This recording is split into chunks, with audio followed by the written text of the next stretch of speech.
فرماتے ہیں بازو حبیب کا کمال پھر کیا ہو. پتا چلا یہ جو حدیثیں میں نے آپ کے سامنے پڑھی ہیں، بندے اور نبی کی موت میں فرق ہے. نبی کی موت اختیاری ہوتی ہے.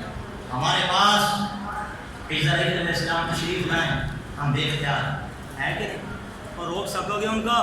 نہیں. تو مائی کا نام روک سکتا ہے اسرائیل علیہ السلام کو؟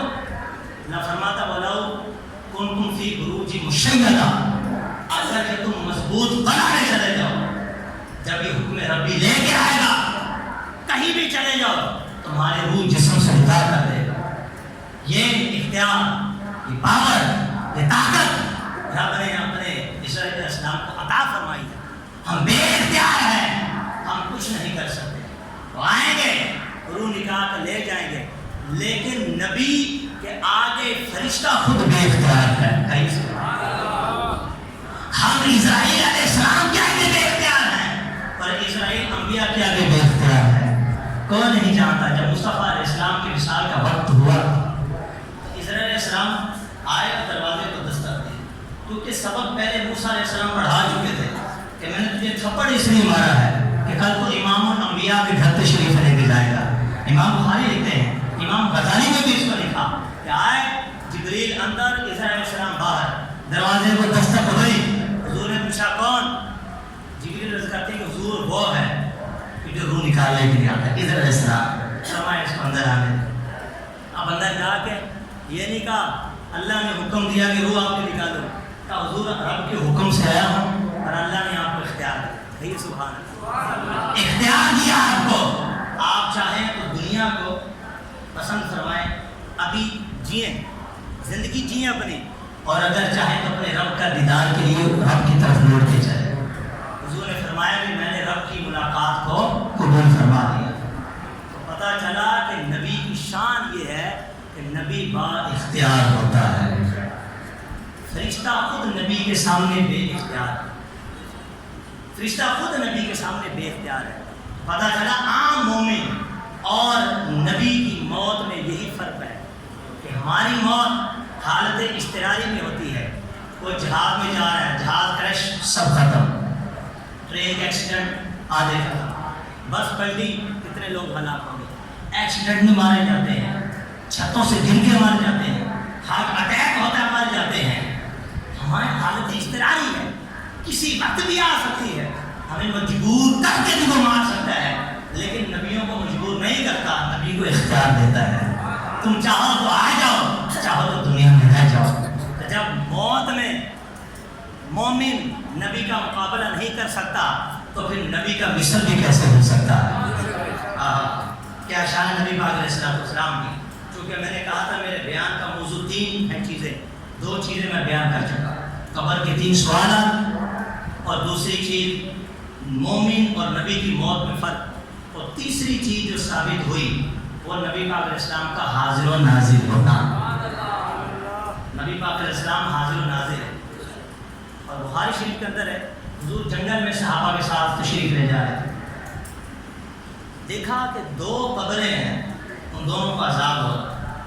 حضور نے فرمایا ان دونوں قبروں کو عذاب ہو رہا. رسول عالم دنیا کے بھی ہیں، رسول عالم برزخ کے بھی ہیں. یہ قبر عالم برزخ ہے نا، آخرت کی پہلی منزل ہے. یہ جملوں پہ غور کیجیے گا.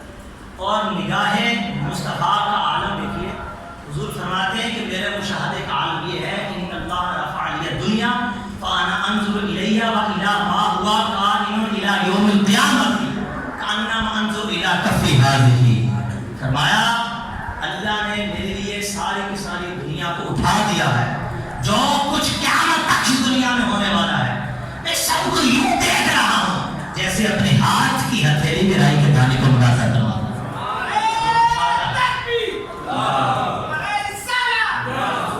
دیکھتا ہوں کہ جیسے اپنے ہاتھ کی ہتھیلی میں رائی کے دانے کو دیکھتا ہوں.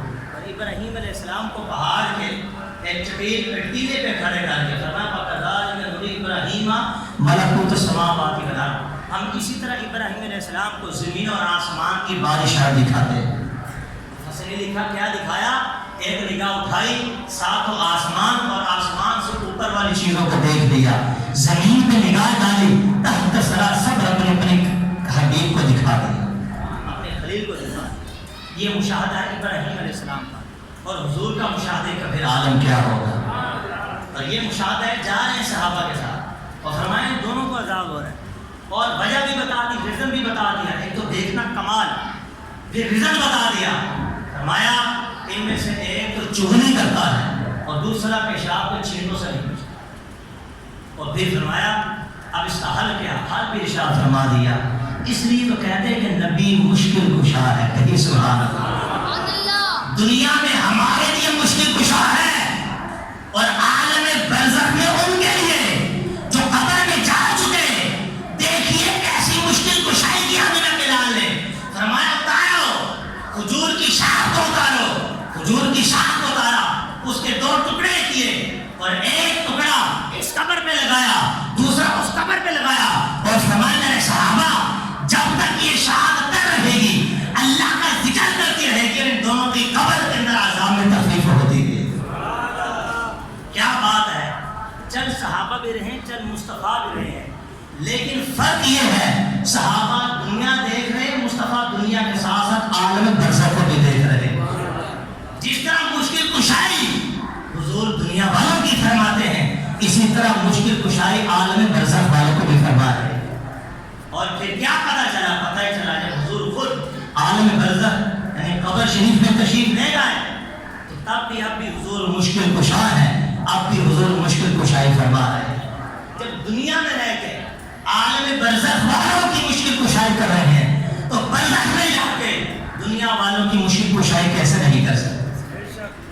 نبی پاک علیہ السلام نے بھی مشکل کشائی کی، نبی پاک علیہ السلام کی نگاہ وسعت، حضور کا مشاہدہ، حضور کا علم غیب، حضور کی مشکل کشائی سب آپ نے سماعت کی۔ تو بات یہ تھی، میرا نقطۂ نظر یہ تھا، 5 منٹ میرے پاس ہے، کہ نبی پاک علیہ السلام حاضر و ناظر، ہمارا عقیدہ ہے۔ آخری سوال جو آپ نے قبر کا سنا، ما کنت تقول فی حق ھذا الرجل، اس شخص کے بارے میں کیا کہا کرتا تھا؟ محدثین نے لکھا 2 طرح کے اس میں گروہ ہیں۔ بعض کہتے ہیں کہ نبی پاک علیہ السلام وہیں قبر انور میں ہوتے ہیں، پردہ اٹھا دیا جاتا ہے اور مصطفیٰ کا جلوہ دکھا دیا جاتا ہے۔ بعضوں نے کہا نہیں، ایسے نہیں، حضور خود اپنے قبر انور سے اٹھ کر اس مومن کی قبر میں تشریف فرما ہو جاتے ہیں۔ کیوں؟ جب ایک عام منکر نکیر جو بنے مصطفیٰ کے نور سے، جن کو طاقت مصطفیٰ کے نور سے ملی، جب ایک عام منکر نکیر کی طاقت کا عالم یہ ہے کہ ایک دنیا میں لاکھوں کروڑوں لوگ دنیا سے چلے جاتے ہیں، اور ایک ہی وقت کے اندر کتنے لوگوں کو قبر میں دفنایا جاتا ہے، اس کی قبر منکر نکیر، اس کی قبر منکر نکیر، ایک ہی وقت میں جو لاکھوں کی قبروں میں منکر نکیر جا رہے ہیں، تو جب یہ رب کی طاقت اور رب کی قدرت سے جا سکتے ہیں، تو مصطفیٰ ایک ہی وقت میں اپنے لاکھوں غلاموں کی قبر میں کس طرح جلوہ گر نہیں ہو سکتے؟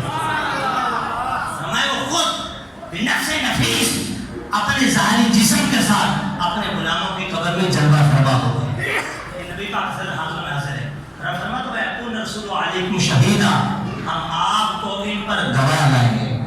حضور قیامت کے دن سب کی گواہی دیں، اور گواہ کون ہوتا ہے؟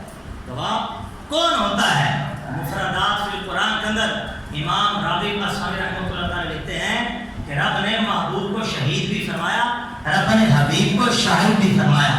شاہد اور شہید کہتے ہیں حاضر و ناظر کو، اور اس کا معنی یہ ہے الحضور مع المشاہدہ، یعنی جو جس چیز کے بارے میں گواہی دے وہ وہاں موجود بھی ہو اور اس کو دیکھ بھی رہا ہو۔ پتہ چلا کہ مصطفیٰ کریم علیہ السلام جب قیامت کے دن سب امتوں کے بارے میں گواہی دیں گے، سب کے اعمال کے بارے میں گواہی دیں گے، گواہی تو وہی دیتا ہے جو جسم کے ساتھ حاضر بھی ہو، آنکھوں کے ساتھ دیکھتا بھی ہو۔ تو پتہ چلا مصطفیٰ موجود بھی ہے اور اپنی آنکھوں کے ساتھ سارے امت کے اعمال کو ملاحظہ بھی فرما رہے ہیں۔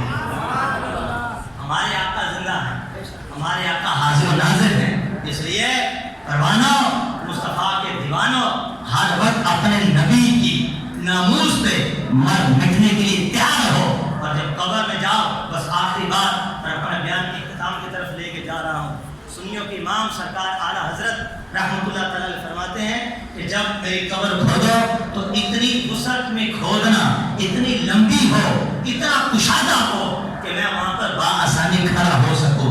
کسی نے پوچھا حضور کیوں؟